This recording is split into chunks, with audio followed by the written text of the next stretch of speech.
अस्सलाम वालेकुम। Musa Saeed voice of people YouTube channel से आपकी खिदमत में हाजिर हूँ। आज 17 दिसंबर सन 2022 है, तो और हफ्ते का दिन है। तो गुज़श्ता एक वीडियो में मैंने जनाब चीफ इंफॉर्मेशन कमिश्नर पंजाब जनाब महबूब कादिर शाह साहब से अपनी मुलाकात का अहवाल बयान किया था। उसमें ये दो सवाल आए थे जिसका मैंने पहले तज़किरा भी किया कि उन्होंने मुझे ये देखते हुए, इनके वालिद गिरामी जनाब डॉक्टर बिलाल शाह साहब हमारे कुलीग में से थे। वो सरगोदा के बहुत बड़े सही अवामी लीडर थे, सही अवामी डॉक्टर भी थे और सही अवामी लीडर भी थे, जो तड़पते थे आवाम के कुचले हुए लोगों को जो है उन्हें भी ज़िंदा रहने का हक़ दिया जाए। तो ये जज्बात रखते थे, बहुत बड़ी शख्सियत थी। तो बस उस निस्बत से मेरा ताल्लुक़ जो है वो महबूब शाह साहब का है। वो उस हवाले से मेरी बहुत एहतराम इज़्ज़त भी करते हैं। तो मैं इस हवाले से बात ये कर रहा था कि महबूब कादिर शाह साहब, मेरी साहब बात ये है कि ईस्ट पाकिस्तान के बारे में 6 पॉइंट जो थे वो पेश कर रखे थे और उसी पर इलेक्शन कॉन्टेस्ट किया था और उसी पर एतमाद का वोट लेकर जो थी वो पाकिस्तान अवामी पार्टी जो थी, अवामी लीग, पाकिस्तान अवामी लीग ईस्ट पाकिस्तान में स्वीप किया था। और वो अपने, क्योंकि 1 मैन 1 वोट था, कोई बराबर की पैरिटी तो थी नहीं वेस्ट पाकिस्तान के साथ, इसलिए पाकिस्तान में जुल्फ़िकार अली भुट्टो के पास सिर्फ 82 या 81 नशस्तें थी, MNA थी, जबकि ये शेख मुजीबुर रहमान की पार्टी के पास तो 150 के करीब सीटें थी। बड़ी वाज़ेह अक्सरियत थी, वो अकेला भी कॉन्स्टिट्यूशन बना सकता था। तो फिर मैंने ये वाज़ेह की बात कि ये जो मार्शल ऑर्डर के ज़रिए याहिया खान ने जो इलेक्शन करवाए थे, तो वो इलेक्शन कौमी असम्बली के तो इसलिए थे कि कौमी असम्बली जो है ये कॉन्स्टिट्यूशन मेकिंग असम्बली होगी। अब इसके बारे में इबहाम था कि आइंदा क्या वही कंटिन्यू करेगी, तो उसके लिए एक रखा हुआ था, यानी ये उस कानून में ये मौजूद है कि ये कॉन्स्टिट्यूशन मेकिंग कमेटी होगी। ये उस रूल में मौजूद था जिसके ज़रिए 7 दिसंबर सन 1970 को इलेक्शन करवाए जा रहे थे। 17 दिसंबर को इलेक्शन थे सूबाई असम्बलियों में, क्योंकि उन्होंने तो कॉन्स्टिट्यूशन नहीं बनाना था, कॉन्स्टिट्यूशन तो बनाना था कौमी असम्बली ने। तो इसलिए वो जो इलेक्शन करवाए गए थे तो वो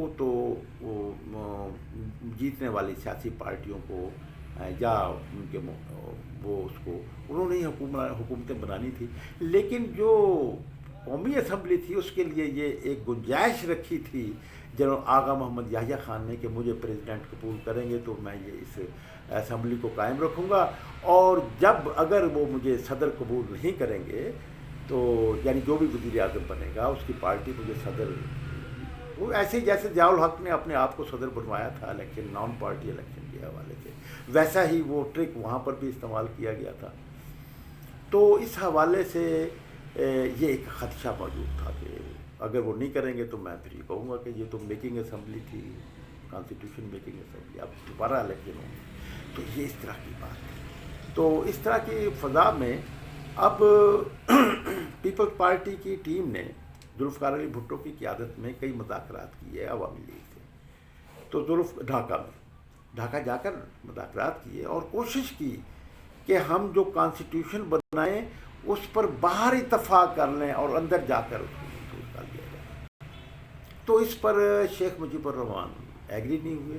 जुल्फ़िकार अली भुट्टो को ये ख़दशा था कि वो अंदर जाकर अपने 6 पॉइंट्स पर कॉन्स्टिट्यूशन बना लेंगे। चुनाचा वो कहते थे कि 5.5 नुकात पर तो मुझे इत्तफ़ाक़ है, जुल्फ़िकार अली भुट्टो कहते थे कि वो हम मंजूर कर लेते हैं, लेकिन उसका जो एक आधा हिस्सा है उस पर वो उसे नहीं होना चाहिए। तो इस हवाले से जुल्फ़िकार अली भुट्टो ये ख़दशा असल में मौजूद है कि शेख मुजीबुर रहमान जो कॉन्स्टिट्यूशन उनकी पार्टी बनाएगी वो उसके लिए तो उन्होंने पहले से मसौदा बाहर तैयार कर रखा है। बड़ी ऑर्गेनाइज पार्टी थी और पढ़े लिखे लोगों की पार्टी थी। तो उन्होंने ईस्ट पाकिस्तान के तहफ़्फ़ुज़ात के साथ ईस्ट पाकिस्तान के जो इस्तेहसाल वेस्ट करता था उससे وہ حاصل کرنے کے لیے انہوں نے تمام شکن اس میں ڈالے تھی. ہمیں اس سے کوئی اختلاف نہیں تھا, بھٹو صاحب کو بھی کوئی اختلاف نہیں تھا, لیکن بھٹو صاحب کو یہ خدشہ تھا کہ اندر جا کر جو کانسٹیٹیوشن بنایا جائے گا اس سے یہ ہے کہ ویسٹ پاکستان بھی 4 مملکتوں میں بدل جائے گا, اگرچہ ایک لوز سی کنفیڈرل نظام ہوگا. تو اس حوالے سے ذوالفقار علی بھٹو نے یہ بائیکاٹ کیا اور کہا کہ پہلے باہر اس کا مسودہ طے کر لیا جائے, اس لیے کہ اسمبلی کا اجلاس ہو گیا تو پیپلز پارٹی کے پاس اتنے اراکین نہیں ہیں کہ وہاں پر وہ عوامی لیگ کے پیش کیے گئے مسودہ کانسٹیٹیوشن کو رد کر سکے یا اس پر سٹینڈ لے سکے. تو ایک تو میں یہ عوام میں بھی یہ وضاحت کرنا چاہتا ہوں, اور یہ بات میں نے خاور نعیم ہاشمی صاحب کے آفیشیل چینل جو ہے خاور نعیم ہاشمی آفیشیل, انہیں بھی انٹرویو میں نے یہ بات, لیکن اتنی ایلیبوریٹ تو نہیں کر سکا کیونکہ وہ بھی اسی اس میں کہ یار لوگ بہت کم سنتے ہیں, تھوڑا وہ چاہتے ہیں بس شارٹ سا ہو, 5-10 منٹ کی ویڈیو ہو, اس سے بڑی نہ ہو, وہ بس چٹکلے لینا چاہتے ہیں. تو میں کہتا تھا کہ نہیں, لوگوں کو سنجیدگی کی طرف لانا چاہیے, لوگوں کو سنجیدگی. انہوں نے کہا کہ یہ بس باکس میں بند پڑی رہے گی, کون دیکھتا ہے. انہوں نے مجھے کہا کہ تمہارے چینل کو وائس آف پیپلز کو کتنے لوگ دیکھ رہے ہیں, کتنے لوگوں نے سبسکرائب کیا ہے. میں نے کہا ہاں یہ تو بات آپ کی درست ہے.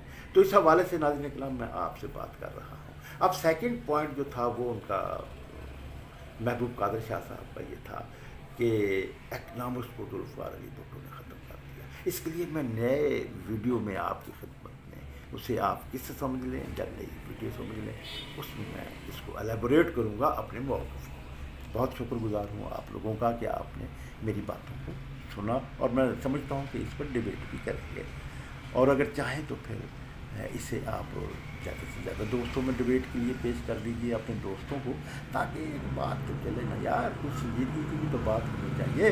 ایک دفعہ ڈاکٹر مبشر حسن صاحب کو جب پاکستان پیپلز پارٹی پنجاب کے صدر تھے, شہید بھٹو کے صدر تھے, تو یہ کوئی 10 سال پہلے کی بات ہے, جب ابھی میڈیا سوشل میڈیا اتنا وہ نہیں ہوا تھا, یا اس سے پہلے کی بات, اسی کے زمانے کی بات ہے کہ ابھی یہ سٹارٹ ہو رہا تھا پاکستان میں.